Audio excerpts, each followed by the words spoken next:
আপনারা এই মুহূর্তে আপনারা দেখতে পাচ্ছেন যে এটি একটি গাছড়া বিশেষ, কিন্তু এর কোনো ওষুধি গুণাগুণ কাজ হয় কি আমরা এখনও জানিনি। কিন্তু বিভিন্ন দেশে আমি ইন্ডিয়ায় সফর করেছি, ব্যাঙ্গালোরে এবং ইন্ডিয়ায়, তারপরে কলকাতায়। তো আমি রাস্তার ধারে ধারে যখন বাসে করে আসি, তো আমি এই গাছ সর্বপ্রথম দেখতে পাই।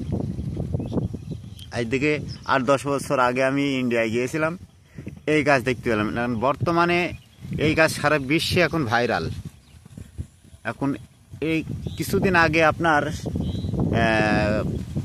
টিভি চ্যানেলে অ্যাড দিয়েছিল, সময় টিভিতে, ঝিনেদা প্রতিনিধি তিনি জানিয়েছিলেন যে এই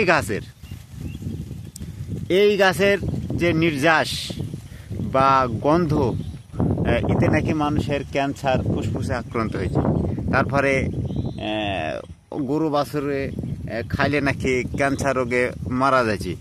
তো বিষয়টা কীরকম, এই গাছের কি গুণাগুণ, যেটা আপনারা জেনে থাকেন অবশ্যই আমাদের কমেন্টে জানাবেন, রিপ্লাই দিবেন।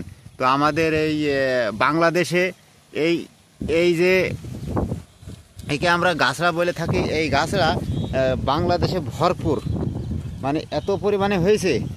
এই জঙ্গল আর এই গাছ আপনার বিষ দিলেও মরে না, একমাত্র ভুট্টো এই ঘাস মারা একটা বিষ দেয়, ওই বিষটা একটু কড়া করে দিলে মরে, তাছাড়া এই যে ঝড় মারা বলেন, জঙ্গল মারা বলেন, এতে পড়ে না।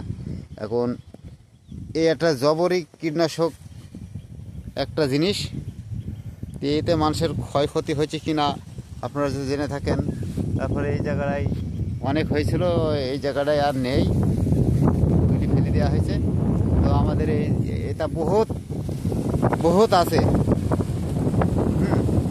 এটাই আমাদের এখনো কোনো ক্ষয়ক্ষতি হয়নি, কোনো আমরা কোনো পার্শ্ব প্রতিক্রিয়া পাইনি যে আমাদের এখানে আছে। আমরা প্রায় 5-7 বছর ধরে দেখছি এখানে বাংলাদেশে, তো কোনো ক্ষয়ক্ষতি আমাদের এখন পর্যন্ত হয়নি। যেহেতু আপনাদের কোনো আপনারা জেনে থাকেন তাহলে অবশ্যই আমাদের জানাবেন। এই পর্যন্ত ভিডিওটা।